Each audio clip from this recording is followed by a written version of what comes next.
기도하겠습니다. 하나님, 그렇습니다. 예수 그리스도의 죽으심과 부활, 그 놀라운 사랑의 복음이 없었더라면은 저희는 살 아무 소망도 없고 또 가치도 없고 또 기쁨도 없고 행복도 없고 목적도 없었을 것입니다. 하나님, 그런데 오직 예수 그리스도의 그 놀라운 사랑의 복음으로 말미암아 저희들이 다시금 이렇게 하나님께 예배로 나올 수 있게 하신 축복 생각할 때 너무나도 감격스럽고 또한 감사합니다.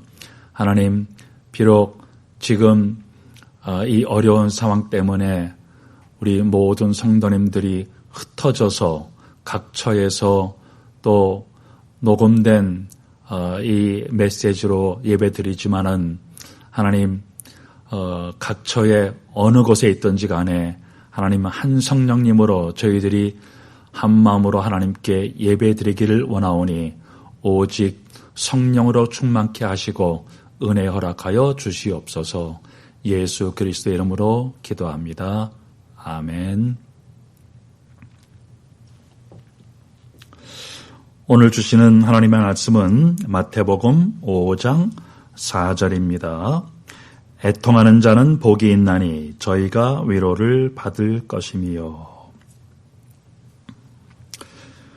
우리는 지난주 메시지에서 무리들이 예수님에게 나온 동기는 자신들의 육신적인 충족을 위한 것이었음을 우리가 볼 수 있었죠. 그래서 이 사실의 이해를 돕기 위해서 4장 23절부터 또 오늘 본문까지 다시 한번 제가 봉독해 드리겠습니다. 예수께서 온 갈릴리에 두루 다니사 그들의 회당에서 가르치시며 천국 복음을 전파하시며 백성 중에 모든 병과 모든 약한 것을 고치시니 그의 소문이 온 수리아에 퍼진지라. 사람들이 모든 앓는 자 곧 각종 병에 걸려서 고통당하는 자, 귀신 들린 자, 간질하는 자, 중풍병자들을 데려오니 그들을 고치시더라. 갈릴리와 데가볼리와 예루살렘과 유다와 요단강 건너편에서 수많은 무리가 따르니라. 5장 1절. 예수께서 무리를 보시고 산에 올라가 앉으시니 제자들이 나온지라. 입을 열어 가르쳐 이르시되 심령이 가난한 자는 복이 있나니 천국이 그들의 것이며 애통하는 자는 복이 있나니 그들이 위로를 받을 것이며. 자, 이렇게 우리가 본문 배경을 통해서 또 여러 가지 사실을 참작해 보면은 예수님께 나온 무리들은 육신의 질병에서 치유받는 것으로 육신적인 평안의 위로를 받기를 원하고 있는 것을 우리가 알 수 있죠. 그런데 이런 사람들에게 예수님께서는 또다시 세상 원칙과 맞지 않는 역설적인 말씀을 하시고 계시는 거예요. 애통하는 자가 복이 있고 그들이 위로를 받을 것입니다. 자, 이 상황을 우리가 영상으로 본다면은 사람들은 도저히 납득이 안 간다고 고개를 갸우뚱거릴 것을 우리가 상상할 수 있겠죠. 어느 정도는 우리는 이해가 됩니다. 왜 그러냐면은 그 당시는 의학이 발달되지 못해서 지금처럼 쉽게 약 먹고 낫는 병조차도 고칠 수 없었기 때문에 당연히 병자가 많았겠고 또 그런 병자들이 예수님께 나온 거예요. 자, 그뿐이 아니죠. 그때는 로마의 속박 때문에 가난으로 쪼들려 살고 있었고 또 사회적 정치적 압박 때문에 고생이 이루 말할 수 없었겠죠. 이런 상황에 있는 사람들에게 예수님은 도대체 왜 애통하는 자가 복이 있다고 하시는 겁니까? 우리도 그때와 상황은 여러 가지 면에서 조금은 다르지만은 똑같은 질문을 할 수 있어요. 그냥 위로해 주시고 그냥 축복하시면 되지 왜 꼭 애통하는 자가 복이 있다고 하시는 겁니까? 그런데 주님은 우리가 우리의 죄에 대한 하나님의 은혜로만 되어지는 신령한 애통함이 있는 자가 복이 있는 자고 또 그 신령한 애통은 하나님으로부터 오는 신령한 위로를 받는다는 메시지를 주시고 계시는 거죠. 자, 그러면은 이제 당연히 다음과 같은 중요한 질문이 나올 수밖에 없습니다. 도대체 신령한 애통이 무엇이고 왜 그것이 복이고 어떤 위로를 받는다는 것일까요? 자, 그래서 제일 먼저는 우리가 꼭 알아야 할 것은 신령한 애통은 하나님의 은혜로 오는 것이기 때문에 진정한 복이다라는 사실입니다. 자, 더 구체적으로 신령한 애통은 인생의 불행의 원인이 하나님을 떠난 죄에서 온 사실을 깨닫는 것이고 또 그 깨달음은 하나님의 은혜이기 때문에 복이 된다는 거죠. 자, 한 단계 더 구체적으로 들어가 볼까요? 신령한 애통은 불신자의 인생의 고뇌는 하나님이 그 인생과 상관이 없기 때문에 체험하는 사망의 통증이고 또 신자에게 적용되는 신령한 애통은 하나님을 만났는데도 하나님과 상관없는 것처럼 사는, 다시 말해서 영적으로 죽은 사망의 통증이라는 사실을 깨닫는 은혜죠. 자, 그래서 신령한 애통이 복이 있다는 겁니다. 자, 이게 무슨 말입니까? 이 애통이라는 그 원어의 헬라어 중에서는 슬퍼한다는 의미를 가장 강하게 나타내는 단어라고 합니다. 이 단어는 주로 죽은 자에 대한 슬픔이나 죄에 대한 통탄함을 나타내는 데 사용되는 단어라고 합니다. 자, 그래서 우리가 지난주 메시지를 기억하면은 이 단어의 뜻이 의미 있는 것을 확인할 수가 있어요. 다시 한번 그 3절에 보니까 예수님께서 심령이 가난한 자는 복이 있나니 천국이 그들의 것이며라고 말씀하셨죠. 그래서 지난주 메시지에서 우리는 오직 하나님으로만 사라지도록 창조된 피조물의 정체성, 곧 겸손의 자세로만 하나님의 나라를 누릴 수 있다고 말씀드렸습니다. 그런데 하나님 없이 살 수 있다는 잘 살 수 있다는 그 교만의 죄는 실제로 하나님과 분리되어지는 삶, 그래서 하나님이 없는 삶, 곧 사망을 가져온 것이죠. 그래서 인생의 모든 고뇌는 이 사망의 통증의 표출인데 안타깝게도 대부분의 사람들이 인생살이의 고뇌인 사망의 통증의 원인이 창세기 3장의 죄인 사실을 모르는 영적 무지에 갇혀 있다는 거예요. 자, 그런데 그럴 수밖에 없죠. 자, 왜요? 사망은 하나님과의 분리이고 또 영적 무지이기 때문에 이 사실을 모를 수밖에 없는 거예요. 그래서 모든 인간은 이 사망의 고통 속에서 울면서 태어나고 또 대부분의 사람들은 자신의 고뇌의 원인을 서로에게 탓하면서 서로 울고 또 서로 울리고 그러면서 서로 부둥켜 안고 인간 수준에서 서로 위로한다고 하지만은 그건 진정한 위로가 아니죠. 그래서 그저 육신적인 애통으로만 헤매다가 영원한 애통으로 끝나고 마는 한마디로 사망 속에서의 인생 고난의 여정이에요. 자, 그런데 참으로 기가 막힌 사실은 이러한 인생 문제의 원인을 죄로 보지 않고 인생 문제를 모든 선과 악을 그저 타락한 인간 자신의 기준에서 잘하고 못하고 판단하고 풀어가도록 속이는 사단의 속임수에 대한 그 영적 무지라는 거예요. 이런 사실을 사람들이 모르죠. 자, 그런데 더 기가 막힌 사실이 있어요. 이러한 사단의 속임수에 대한 영적 무지의 특징은 죄에 대한 언급을 싫어한다는 거예요. 그런데 그리스도인들도 마찬가지예요. 많은 그리스도인들이 왜 자꾸 죄 하면서 부정적인 것만 강조합니까? 라고 반박을 하죠. 그러면서 또 그 사람들은 좀 밝고 긍정적인 행복한 말만 해도 되지 않습니까? 라고 반문하는데 이게 바로 영적 무지라는 거예요. 자, 이러한 영적 무지와 영적 무감각에 빠진 사람들에게 예수님께서 마태복음 11장 16절과 17절에 이렇게 답을 주시죠. 이 세대를 무엇으로 비유할까 비유하건대 아이들이 장터에 앉아 죄 동물을 불러 이르되 우리가 너희를 향하여 피리를 불어도 너희가 춤추지 않고 우리가 슬피 울어도 너희가 가슴을 치지 아니하였다 함과 같도다. 자, 이게 무슨 말입니까?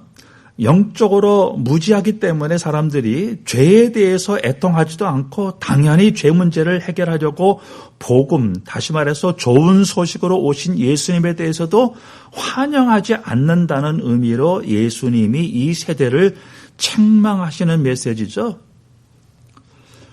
자, 그런데 그런 면에서 볼 때는 이 인간 역사라고 하는 것은 어떤 면에서는 전부 이러한 영적 무지의 죄와 영적 무감각한 죄인들의 역사라고 해도 과언이 아니죠. 그래서 성경 전체는 인간이 하나님께 죄를 범했으므로 회개하고 돌아오라라는 내용입니다. 특별히 구약의 선지자들을 보세요. 전부 회개하고 하나님께로 돌아오라. 그런 메시지입니다. 그 선지서들의 그 마지막을 보면요. 이런 회개하라는 말도 없어져요. 왜? Too late. 이젠 늦었다. 전부 너희들은 망할 수밖에 없다. 라고 하는 그런 메시지밖에 없습니다. 자, 그러면 도대체 하나님이 지적하시는 그 죄는 어떤 죄입니까? 무슨 죄입니까? 도대체 무엇이 신령한 애통이라는 겁니까? 다시 말해서 왜 다른 죄가 아닌 하나님이 말씀하시는 그 죄에 대한 애통만이 하나님의 진정한 복이 된다는 겁니까? 자, 잘 들어보세요. 이게 너무나도 중요하니까요. 죄는 하나님의 의로우심에 위배되거나 충족되지 못하는 것이 죄입니다. 그게 바로 하나님이 이 성경을 통해서 지적하시는 죄라는 거예요. 자, 그리고 이 하나님의 의로우심의 기준을 보여주는 것이 바로 율법이죠. 그래서 하나님의 형상으로 창조된 인간에게는 자연적으로 반드시 하나님의 의의 기준에 대한 완벽한 책임의식과 완전한 순정의식이 요구되는 거예요. 이러한 율법의 요구, 다시 말해서 하나님의 의로우심대로 완전하게 살아야 하는 그 요구에 대한 심각성이 있어야지만 죄에 대한 심각성이 생기고 그래야만 신령한 애통이 생긴다는 거예요. 자, 그래서 예수님께서 마가복음 12장 29절 32절에 이 율법에 대한 인간의 책임과 순종의 요구를, 그러니까 완벽한 완전한 100% 순종을 다음과 같이 요약해 주십니다. 예수님께서 대답하시되 첫째는 이것이니 이스라엘아 들으라. 주 곧 우리 하나님은 유일한 주시라. 내 마음을 다하고 목숨을 다하고 뜻을 다하고 힘을 다하여 주 너의 하나님을 사랑하라 하신 것이요. 둘째는 이것이니 내 이웃을 내 자신과 같이 사랑하라 하신 것이라. 이보다 더 큰 계명이 없느니라. 자, 그런데 여러분, 우리가 반드시 잊지 말아야 할 사실은 이 율법의 요구에 순종하면은 복을 받고 이 율법에 위배되거나 0.1%라도 모자라면은 반드시 저주받고 죽는다라는 것이 이 구절의 암시고 또 이 구절이 인용된 신명기 메시지죠. 이게 이제 그 율법의 의미입니다. 자, 그러므로 이 율법을 사랑하고 지키면은 좋고 또 지키지 못해도 할 수 없고가 아니라는 거예요. 이것은 죽고 사는 이슈죠. 또 축복과 저주의 이슈예요. 어떤 면에서는 천국과 지옥의 이슈죠. 자, 그런데 더 심각한 사실은 예수님은 율법을 외적인 행동뿐만이 아니라 더 나아가서 마음으로 위배하거나 또 지키지 않는 것 조금이라도 모자라는 것이 또 죄라고 분명히 말씀하시죠. 자, 그만큼 율법을 통해서 죄가 무엇인가를 바로 깨닫고 또 그것 때문에 우리 모두는 죄인이기 때문에 이제는 더 이상 우리의 그 수준으로 우리의 행위로는 율법을 지킬 수 없음을 알라 그 얘기예요. 그래서 하나님의 의를 충족시킬 수 있는 사람이 한 명도 없다라고 하는 것을 알라는 것이죠. 그래서 죄인에게는 율법은 그리스도 복음으로 인도하는 몽학선생, 다시 말해서 율법을 통해서 깨달은 죄 때문에 반대로 그리스도에게로 몰아가는 엄한 선생과 같은 역할을 한다는 것이죠. 자, 일단 여기에서 우리가 중요하게 간과하지 말아야 할 내용이 있습니다. 다시 한번 제가 강조합니다. 율법을 죄를 깨닫게 하는 기능으로만 관주해서 율법을 가볍게 여기는 것은 절대 옳지 않다는 사실이에요. 오히려 믿음으로 구원받은 우리는 지금도 율법을 최선을 다해서 지키도록 노력을 해야 합니다. 그러면서 율법을 지키지 못하는 죄인임을 계속해서 깨달아간다는 거예요. 자, 그런데 더 놀라운 사실은요, 율법의 역할이 성도들에게 이렇게 끝나는 것이 아니죠. 그래서 성도들에게는 이제는 믿음으로 그리스도 안에서 율법이 지켜지는 놀라운 축복의 과정이 남아 있습니다. 그리스도께서 율법을 완벽하게 순종하셨고 지키셨죠. 공생애에서 또 십자가에서 대속하심으로 하나님이 요구하신 의가 100% 완벽하게 충족되었다는 그 인간의 수준과 능력으로는 도저히 이해되어지지 않는 그런 놀라운 사건이 벌어진 거예요. 물론 하나님께서 이 사건을 창세기 전에서부터 계획하신 거죠. 자, 그런데요, 더 놀라운 사실은 그리스도께서 십자가에서 우리의 죄 대신 죽으신 대속으로 하나님의 의의 율법의 요구를 만족시키신 그 희생의 혜택이 여러분과 저에게는 이 사실이 믿어져서 구원으로 주어졌다는 기적이라는 거죠.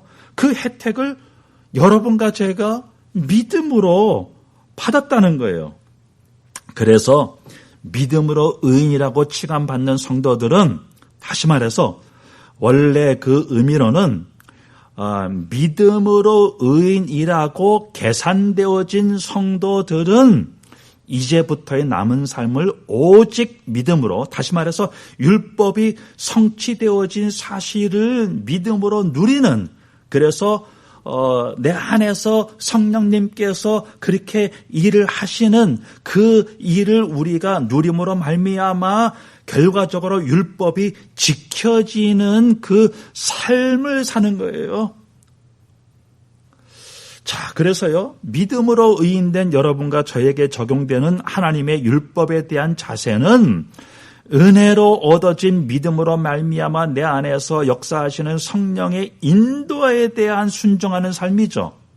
이 순종을 통해서 남은 삶을 그리스도의 십자가의 죽음과 부활에 지속적으로 참여하는 믿음으로 사는 거예요. 이 믿음의 삶을 통해서 어떤 일이 벌어집니까? 하나님의 그 의로우신 거룩의 열매가 맺어지는, 다시 말해서 율법이 성취되어지는, 다시 말해서 율법이 지켜지는, 그래서 하나님의 거룩하신 의를 드러내는 궁극적으로 하나님의 영광을 보는 것이 바로 신앙생활이라는 거죠. 자, 여러분, 그러니 이 얼마나 놀라운 사실입니까? 자, 이 사실을 이사야 선지자는 61장 10절에서 11절에 이렇게 찬양을 합니다. 내가 여호와로 말미암아 크게 기뻐하며 내 영혼이 나의 하나님으로 말미암아 즐거워하리니 이는 그가 구원의 옷을 내게 입히시며 공의의 겉옷을 내게 더하심이 신랑이 사모를 쓰며, 사모라고 하는 것은 제사장의 관을 얘기합니다.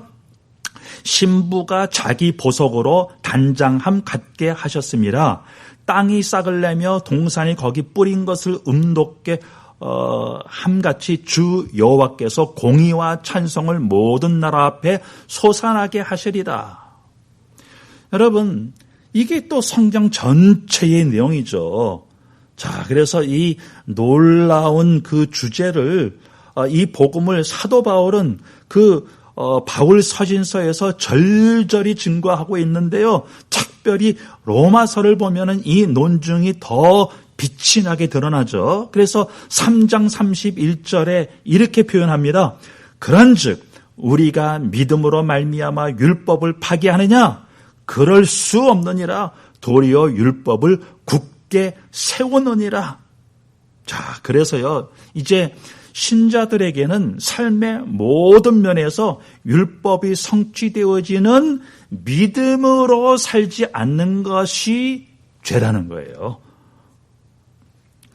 자, 여러분, 그래서 죄는요, 불신자와 신자 모두에게 똑같이 죄라는 사실을 잊지 마시기 바랍니다.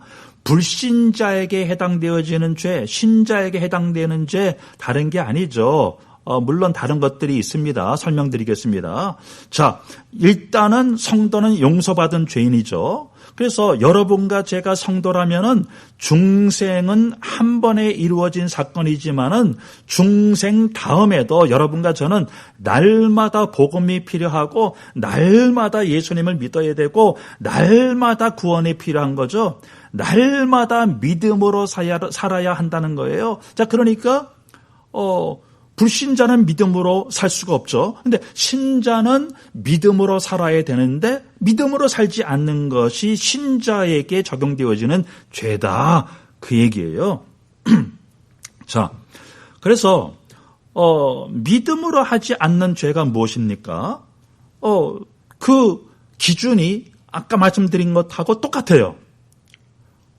마음과 뜻과 정성을 다해서 오직 하나님만을 사랑하라 라는 그 율법이 믿음으로 순종되어지지 않는 것이 신자들의 죄라는 겁니다.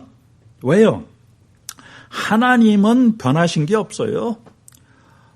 변함이 없습니다. 그렇다면 하나님의 의도 변함이 없으십니다.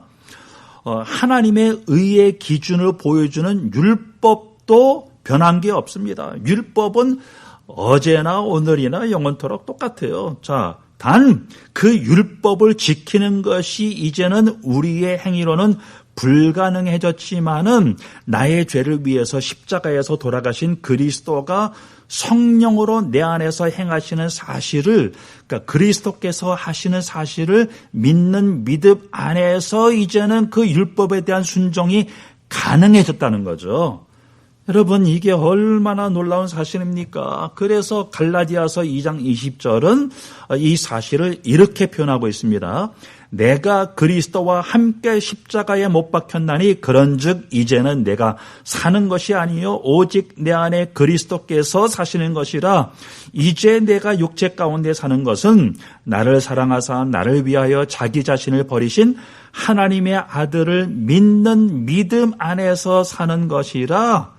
자, 그런데요, 이 구절은 믿음으로 얻어진 중생의 법적인 변화를 의미하는 구절이기도 하지만은 믿음으로 누려져야 할 성화의 점진적인 과정을 얘기하는 구절이기도 합니다. 자, 그래서 믿음으로 살지 못하는 죄는 내 안에 계시는 그리스도의 영, 성령이 주인 되셔서 나를 지배하는 삶을 우리가 살지 못하는, 순종하지 못하는, 그러니까 따라가지 못하는 그런 것이 죄라는 거예요.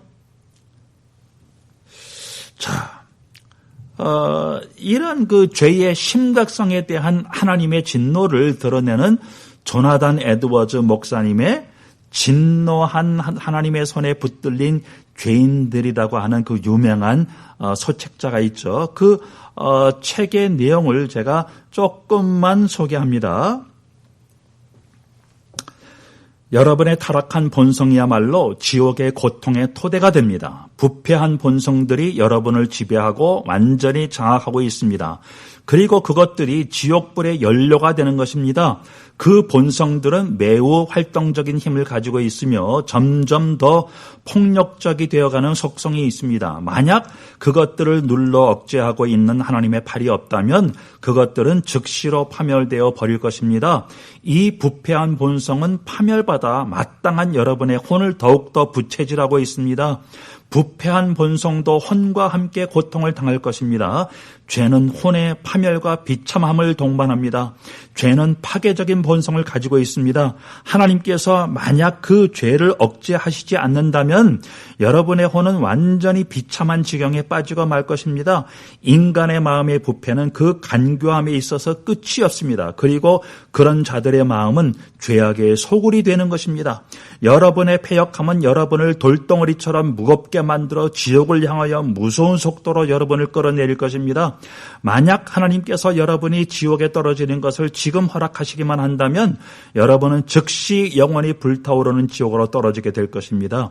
그때에는 여러분의 튼튼한 육체, 학식, 재산, 그리고 여러분의 훌륭한 두뇌와 의로움은 거미줄이 떨어지는 바위를 멈추게 할 수 없는 것처럼 여러분을 지옥으로부터 지켜주는데 아무런 쓸모가 없게 될 것입니다. 이 땅이 여러분을 짐으로 느끼고 있으면서도 한순간이라도 견디고 있는 것은 하나님의 전적으로 선하신 뜻이 아니고 무엇이겠습니까? 여러분 때문에 모든 피조물들이 함께 신음하며 고통받고 있습니다. 여러분이 죄와 마귀를 섬길 때 태양은 억지로 여러분을 비추고 있습니다. 여러분이 탐욕을 채우기에 급급할 때 땅은 억지로 산물을 내고 있는 것입니다.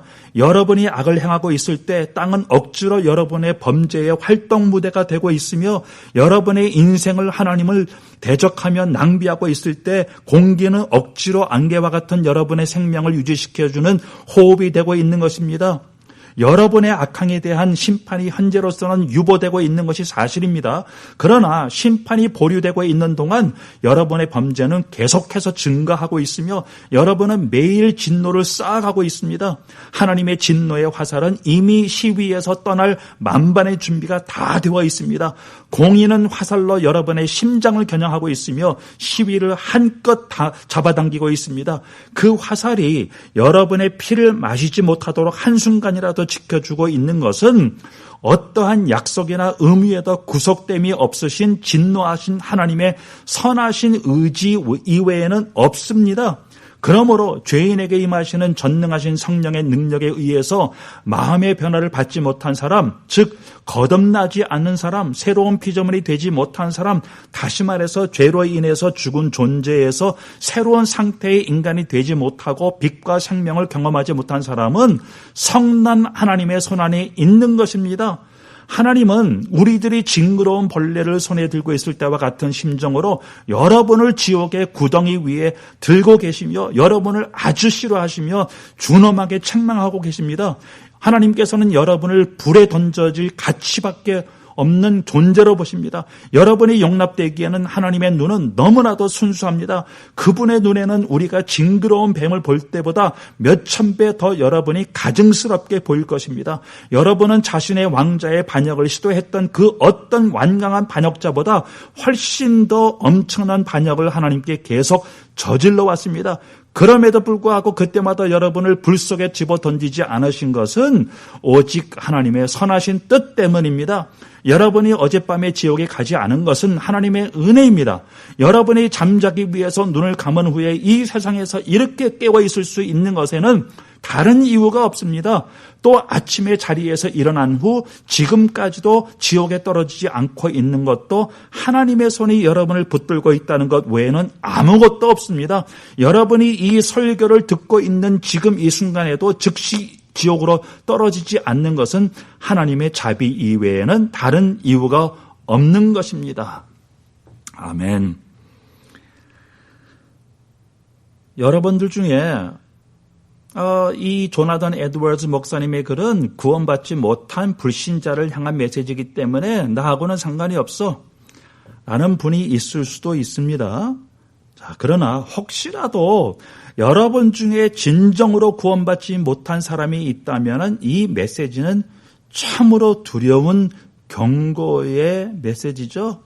그리고 여러분이 구원받은 성도라면은 여러분이 어떠한 상태에서 구원받았는가를 매일 기억하라는 메시지예요. 그리고 또 구원받은 성도가 범하는 자범죄도 반드시 회개되어져야 되죠. 그렇지 않으면 하나님 나라에 들어왔어도 못 누리게 된다는 거예요. 그래서 주님과의 아름다운 교제를 통한 하나님 나라의 열매를 못 누리는 어처구니 없는 일이 벌어질 수밖에 없는 거죠. 자, 그러나 확실한 사실은 많은 사람들이 이 죄에 대한 하나님의 진노에 대해서 무감각하다는 것이에요. 특별히 많은 신자들이 자신들은 불신자와 달리 용서받은 죄인이라고 해서 죄를 가볍게 여기는 경향이 있는 거죠. 죄를 가볍게 여기는 만큼은 그리스도가 간절해지지 않고 그리스도의 복음과 구원이 그만큼 감격스러워지지 않는 거죠. 자, 그래서 우리가 잊지 말아야 할 것은 죄의 본질과 죄의 무게는 불신자나 신자에게 똑같다는 사실이에요. 죄의 값에 대한 책임자가 다르다 뿐이죠. 불신자는 그 죄의 책임을 본인이 져야 되고 신자는 죄의 값인 사망을 그 저주를 그리스도가 대신 지신 것이 믿음으로 적용된다는 것이 다르지만은 그 죄의 그 본질, 무게는 똑같은 거예요. 어떤 면에서는 오히려 믿음으로 구원받은 신자는 믿음으로 행하지 않는 죄라는 죄 종류가 또 더해진 거라고 또 볼 수가 있겠죠. 그리고 신자는 이제는 죄에 대해서 더 예민해지는 것이 사실이고 당연합니다. 왜요? 신자들에게는 성령님께서 마음에서부터의 죄까지 보여주시기 때문이죠. 자, 그러므로 이 모든 것을 볼 때 신령한 애통, 나의 그 죄에 대한 애통함이 참으로 복이 된다는 겁니다. 자, 그래서 이제 두 번째로 마지막으로 신령한 애통은 하나님으로부터 오는 은혜이고 하나님은 신령한 애통을 통해서 신령한 위로를 주시기 때문에 또 이것이 진정한 복이라는 거예요. 구체적으로 말씀드리면요. 신령한 위로는 참된 위로자 되시는 그리스도를 알아가고 얻어가는 것이기 때문에 복이라는 거죠. 자, 왜 그렇습니까? 자, 우선은요, 이 위로라는 그 단어의 원어, 파라칼레오는 곁으로라는 뜻의 그 파라와 부른다는 뜻의 칼레오가 합쳐진 합성어입니다. 그래서 신령한 애통함이 있는 자는 하나님이 곁으로 불러주심으로 진정한 위로를 받게 된다는 그런 뜻입니다. 자, 그리고 이 단어는 파라클레토스. 자, 여러분이 이걸 좀 들어보셨죠? 위로자라고 하는 그 어원과 같다는 거예요. 아시는 대로 이 위로자라고 하는 그 단어는 그리스도의 대명사고 또한 성령님의 대명사이기도 하죠. 자, 그래서 정리하면은요, 하나님의 은혜로 성령의 역사로 말미암아 그리스도를 모르고 못 누리는 죄에 대해서 슬퍼하는 신령한 애통을 가진다면은 위로자로 오신 그리스도의 십자가의 죽음과 부활의 복음 때문에 우리를 하나님이 곁으로 불러주셔서 회개로 인도하신다는 것이 진정한 위로라는 거예요.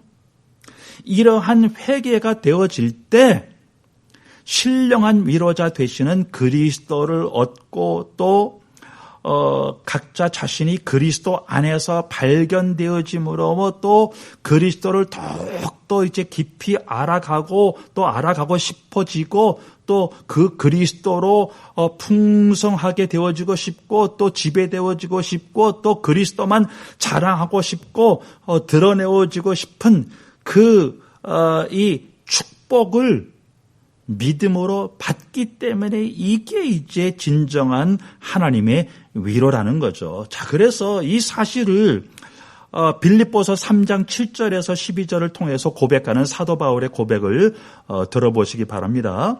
그러나 무엇이든지 내게 유익하던 것을 내가 그리스도를 위하여 다 해로 여길 뿐더러 또한 모든 것을 해로 여김은 내 주 그리스도 예수를 아는 지식이 가장 고상하기 때문이라. 내가 그를 위하여 모든 것을 잃어버리고 배설물로 여김은 그리스도를 얻고 그 안에서 발견되려 함이니 내가 가진 의는 율법에서 난 것이 아니요 오직 그리스도를 믿음으로 말미암은 것이니 곧 믿음으로 하나님께로부터 난 의라. 내가 그리스도와 그 부활의 권능과 그 고난의 참여함을 알고자 하여 그의 죽으심을 본받아 어떻게 해서든지 죽은 자 가운데서 부활에 이르려 하노니 내가 이미 얻었다 함도 아니요 온전히 이루었다 함도 아니라 오직 내가 그리스도 예수께 잡힌 바 된 그것을 잡으려고 달려가노라. 자, 이 고백이 여러분과 저의 고백이 되어야 하지 않습니까? 자, 왜 그렇습니까?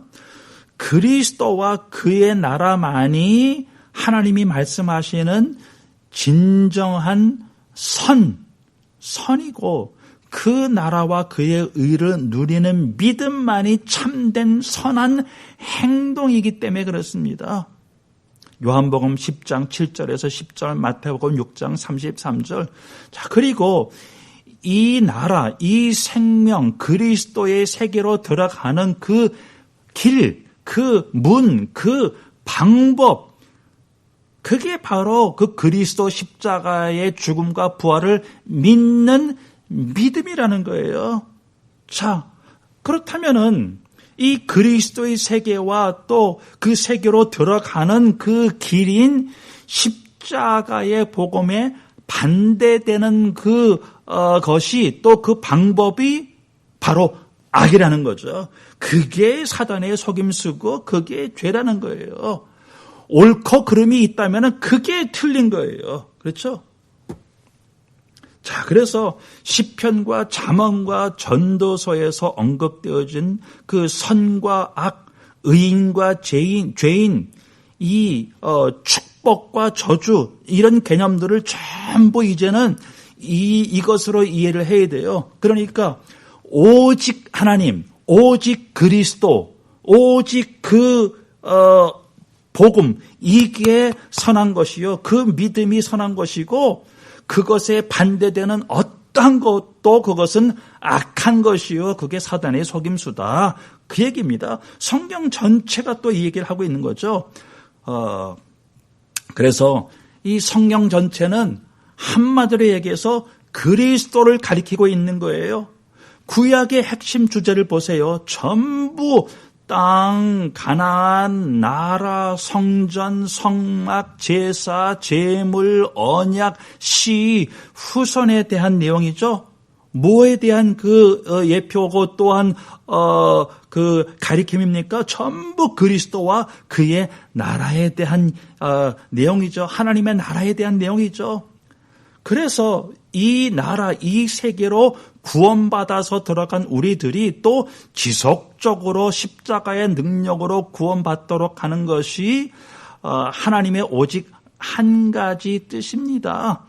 그리고 하나님께서 지금 역사와 인간 역사와 우리들의 삶을 통해서 하시는 그 역사하시는 일이죠. 하나님의 뜻, 하나님의 일, 하나님의 목적, 하나님의 마음, 딱 이거예요. 하나님의 약속.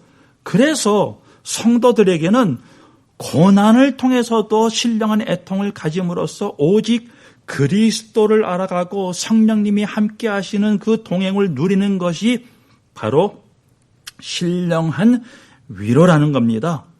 그래서 여러분과 여러분의 자녀들이 당면하고 또 당면할 고난을 통해서라도 신령한 애통함의 은혜를 본다면은 하나님은 반드시 신령한 위로를 주십니다.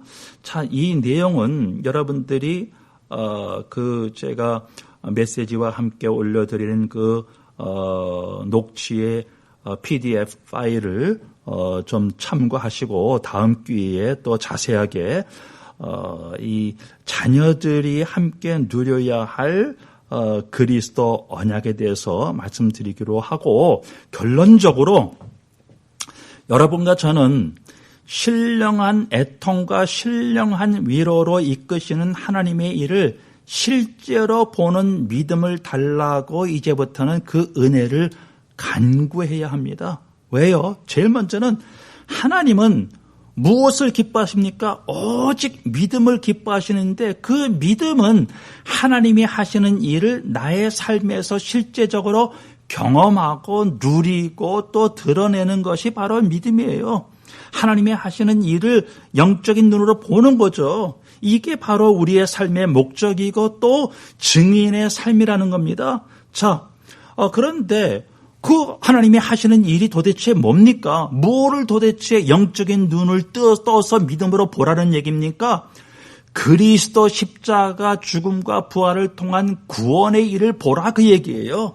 구속 역사를 통해서도 보고 인간 역사를 통해서도 보고, 그러나 인간 역사를 통해서는 자세하게 알 수가 없죠. 왜? 그것은 일반 은총이니까. 그런데 오직 성경을 통해서만 구속 역사가 보이기 때문에 그 구속 역사를 통해서 보고, 또 여러분과 저의 삶을 통해서 하나님께서 하시는 그 구원의 서정을 통해서 이 일이 보여야 된다는 거예요. 이 일이 보이도록 믿음을 은혜로 달라라고 하는 그 기도를 계속 해야 된다는 거죠. 자, 그래서요, 여러분과 저의 개인의 삶을 통해서, 또 가정의 일을 통해서, 또 자녀들에게 벌어지는 일들을 통해서, 또 지금 벌어지는 사회와 국가와 세계에 돌아가는 정치와 경제를 통해서 지금 하나님이 하시는 구원의 일을 믿음으로 보게 해달라고 하는 그 은혜를 여러분과 저는 계속해서 간구해야 합니다. 자, 그렇기 때문에요. 이 놀라운 하나님의 일, 지금도 어제나 오늘이나 영원토록 변치 않고 또 이 한 가지 언약으로 역사하시는 그 하나님의 그 구원의 일, 이게 전부 다죠. 하나님이 전부 다죠. 그렇죠? 그런데 상대적으로 죄만 짓는 그 먼지와 벌레만도 못한 여러분과 저를 통해서 하시겠다는 거예요. 자, 그렇다면은 이 위대하신 하나님을 볼 때 여러분과 제가 중요합니까? 전혀 중요하지 않습니다. 하나님이 중요하지 왜 여러분과 제가 중요합니까? 그래서 신령한 애통을 가져오는 은혜가 점점 더 충만해지고 신령한 위로의 믿음이 점점 더 얻어지는 만큼은 하나님이 점점 더 커지고 상대적으로 여러분과 저는 점점 더 작아지는 것을 우리가 깨닫게 되죠. 이러한 신령한 애통으로 나는 점점 더 작아지고 있어도 되고 없어도 되고 그러니까 여러분 이런 놀라운 사실을 깨달을 때 뭐 내가 주장할 것도 없고 중요할 것도 없고 그렇죠. 우길 것도 없어요. 뭐 화낼 것도 없고 또 삐질 것도 없고 왜? 하나님이 전부고 하나님이 하시니까. 자, 그러니까 이러한 신령한 위로로 점점 더 행복해지고 점점 더 기뻐지고 점점 더 평안해지고 점점 더 자유로워지는 거예요. 나는 점점 더 작아지는데도 행복해지는 거예요. 자, 이게 복이라는 거죠. 이러한 신령한 애통으로 하나님의 신령한 위로가 있기를 주님의 이름으로 축원드립니다. 기도하겠습니다.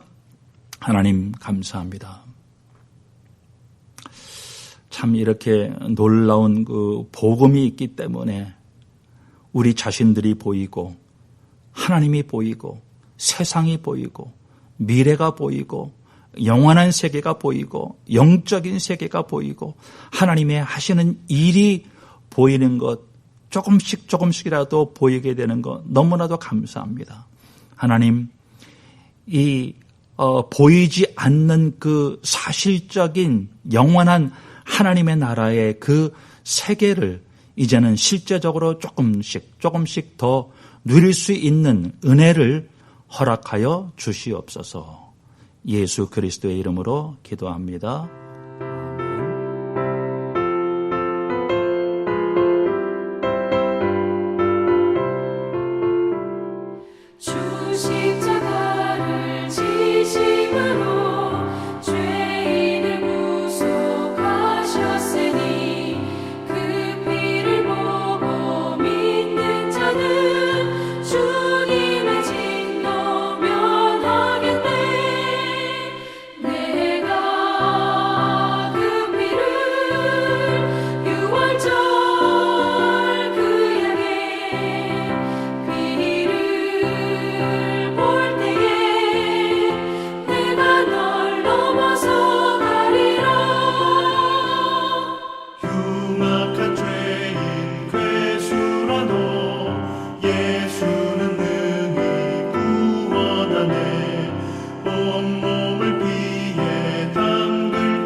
심판